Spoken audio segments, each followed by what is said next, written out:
Hi, this is Nick Lalonde, your host of What's Next, making your third act your best act. Today you're going to hear from Natalie Hummel. Natalie is making a huge impact with her time in several different areas, with executive coaching, working in the nonprofit she started over 14 years ago that's helped 145,000 kids nationally, and working as an assistant coach for her son's robotics team. What stuck out to me in my conversation with Natalie is she's having a ton of fun and finds a lot of purpose in the work that she's doing today. Be sure to listen in when Natalie talks about how she assists her executive clients in thinking about life beyond work. I hope that you'll enjoy my conversation with Natalie as much as I did.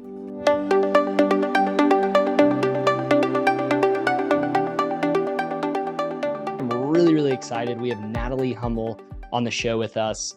Natalie, you're pretty much a Jill of all trades, right? When I asked you, hey, what is it you do as a career now? I mean, you're doing like 3 different things where you're really investing a lot of time. Can you talk a little bit about that?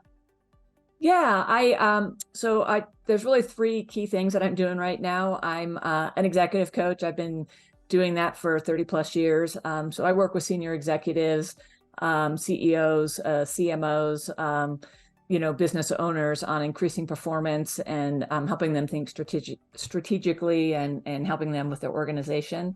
And I really love that. My clients that I've been working with them for a long time, and it's really meaningful work. I'm also the assistant robotics coach for my son's high school robotics team.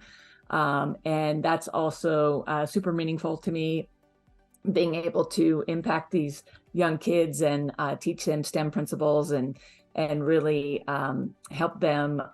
We build a community with these kids. And then I'm also the founder of Every Kid Sports, which is a national nonprofit I started 14 years ago that helps underprivileged kids play sports. And so I kind of give to all 3 of those things. But for me, it's all about impact and being able to give back to others. In what ways do each of these 3 do you find that you're able to impact your community or others? Yeah, I mean, with executive coaching, obviously you're impacting that individual, but because of the level of people that I work with, my whole goal is to have them become better leaders and build, stronger teams, and that has a ripple effect through their organization. So, when you're working with a business owner and really helping them think more strategically and build a better organization, that helps everybody in the organization. I've worked with these people for a long time, and some of them I started when they were a manager, and now they're, chief marketing officer of a Fortune 100 company. So it's really fun to see the impact that I could have on their whole career, and also all the people that have worked for them. And they're, of the clients that I have, they're all kind of known as really good leaders. And I feel like I've had a hand in that. So that's super meaningful. And then the robotics team, it's really, a lot of the kids that are attracted to robotics are kids that are in the LGBTQ community. And there's also a lot of kids that are on the spectrum, and they're, what I would call the nerds. And they a lot of times don't have a community at school, and robotics becomes their community. And it's a pretty amazing program. We're part of First Robotics, which is a national or international organization.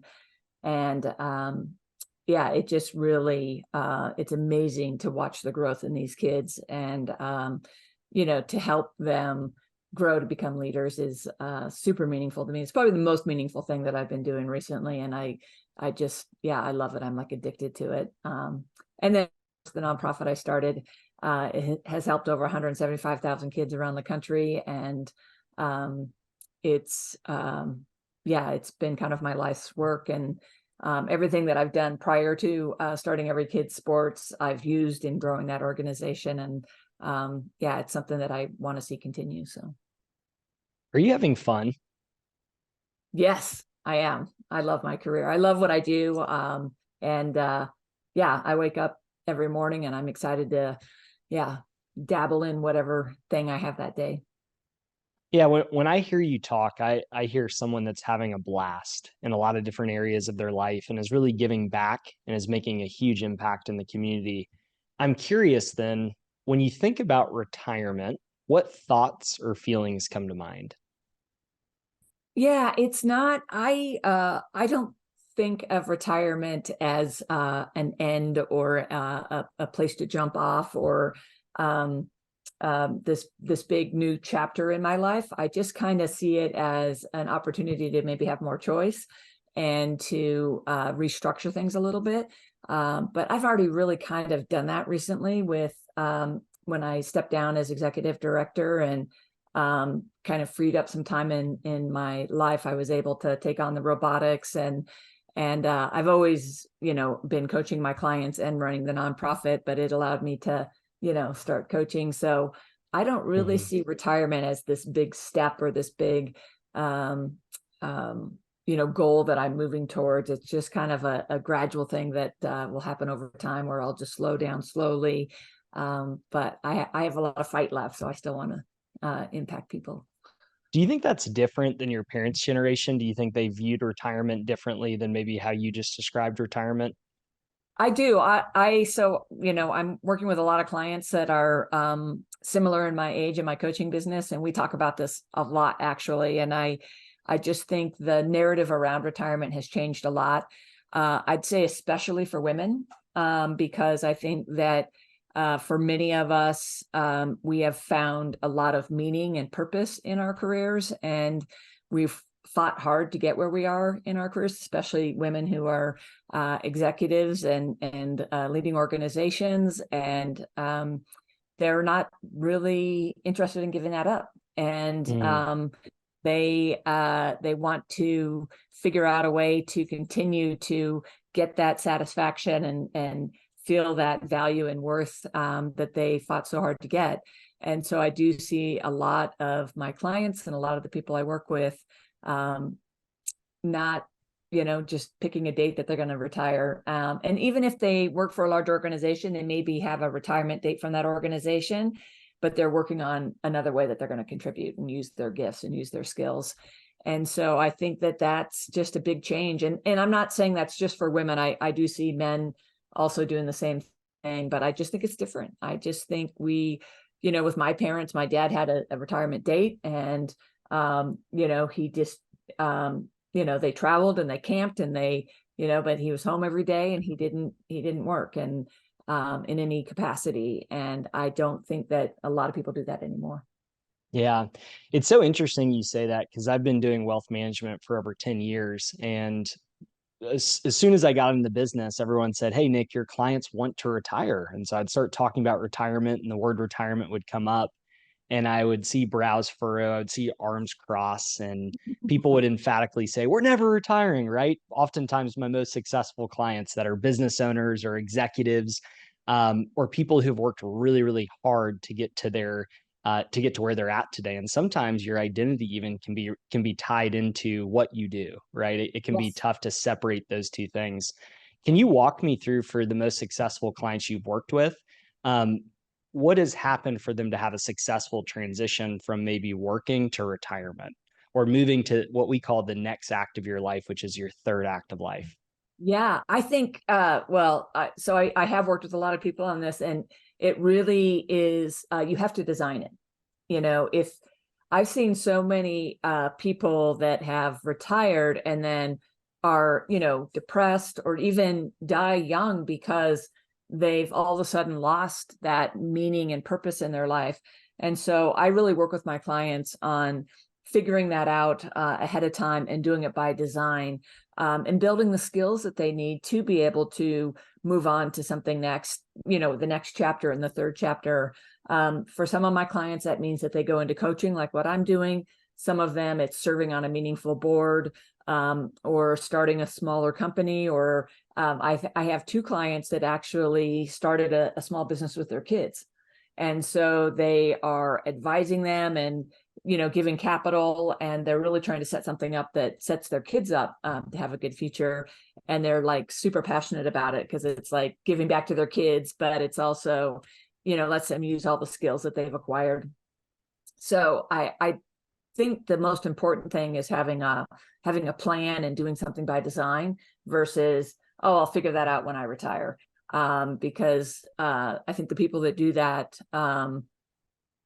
if they're not paying attention to how meaningful and how much they're getting from their career as far as friendships and just that feeling of worth, that it can be kind of a shock, especially if you're an empty nester and your kids are grown and out of the nest, and then all of a sudden they have all this time on their hands and they're kind of like, oh, there's only so many rounds of golf they can play. There's only so many trips you can take. And then there's all the other time in there. And sometimes people aren't really grounded in what that's actually going to be like. Wow. Wow. That's so profound, your response just now, because I'm hearing that time and time again, right? You can only play so much golf.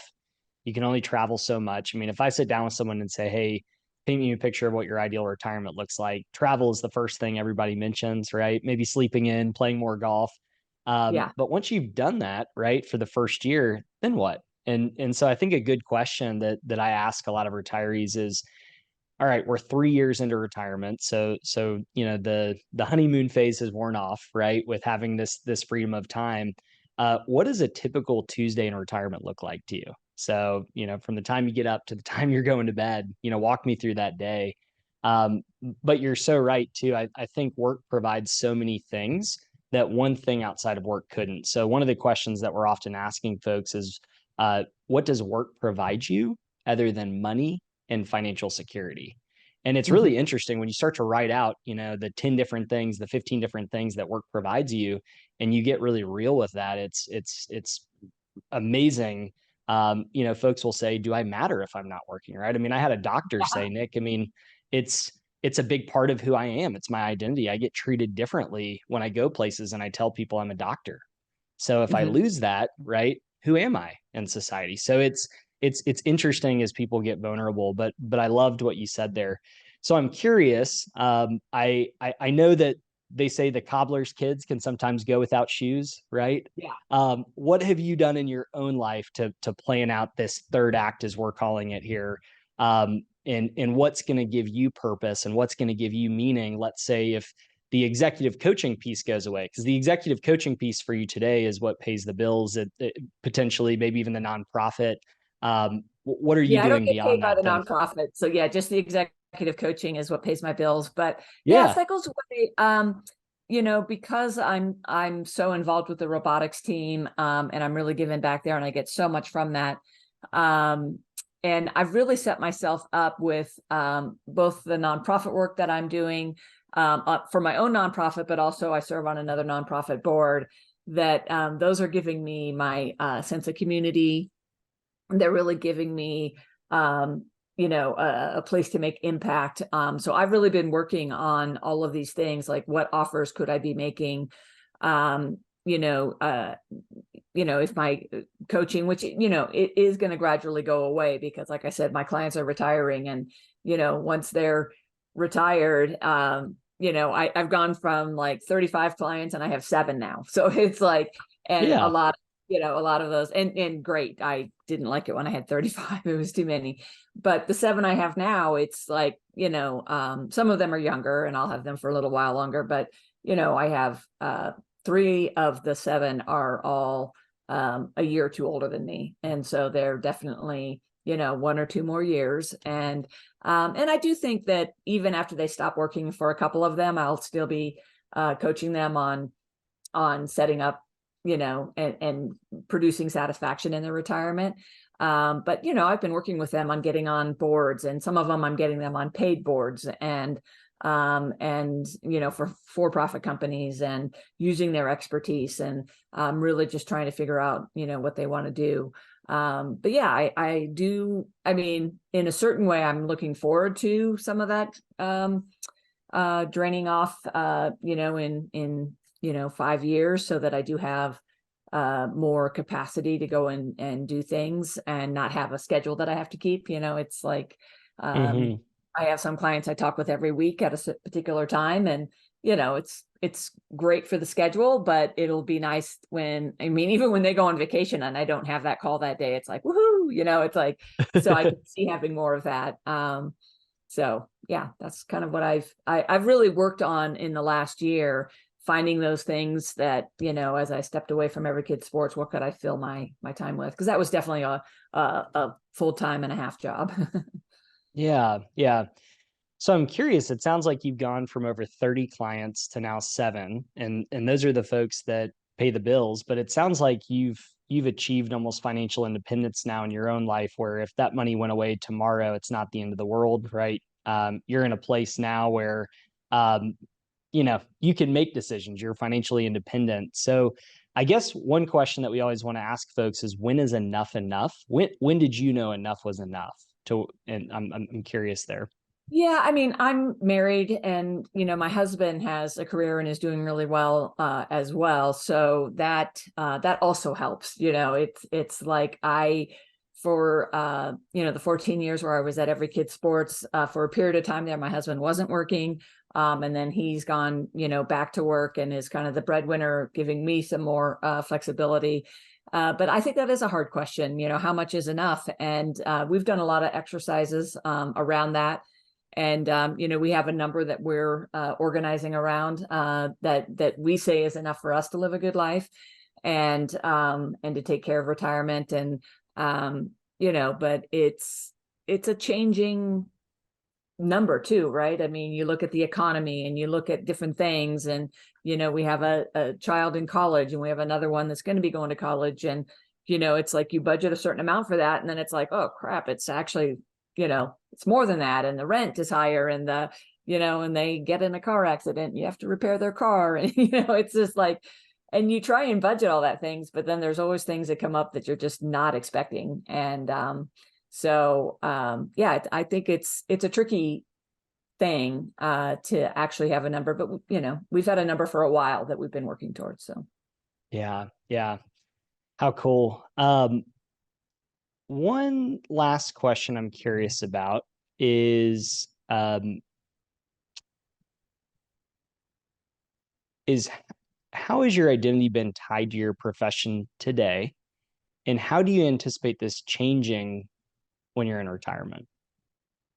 yeah, it's my identity. Well, I'll talk about every kid sport. So my identity was really tied to that nonprofit for the last 14 years, as the founder, but also the executive director. And it was hard to step down and to focus on my family and what I needed to take care of. And that was really an adjustment. And I realized, like, oh my God, I mean, I'm still the founder. I'll always be the founder. And I do have a lot of peace with that. But it was, a big adjustment. I really had to go like, ooh, who am I without that? And it's really helped me to find these other ways to give back and to contribute, and then to build my identity in a different way. And it's also helped me to realize that I have value just getting up in the morning. Like, I don't also have to work every day. And I think for women in particular that have worked, most of our careers, we can get in the trap of thinking that the work that we're doing is what gives us value. And I've had a lot of friends say, no, you have value just getting up in the morning and putting your feet on the floor. And that's, I think, something that everybody should be grounded in, is that you have value just because you were born and just because you're on this earth, and you don't have to be making a big impact and making, your salary isn't your value. It's you have intrinsic value just, waking up in the morning. I love that. Just getting out of bed in the morning is enough, right? It's not about how much money we make that day. And ironically, that joy that you're carrying throughout the day probably makes an impact on so many people, and that message is really powerful. So I think it can really wear on you when you think that, yeah, your value's tied to your work or maybe your impact. So well said. I did tell you that was the last question, but I do have one more, and then we're going to wrap up here.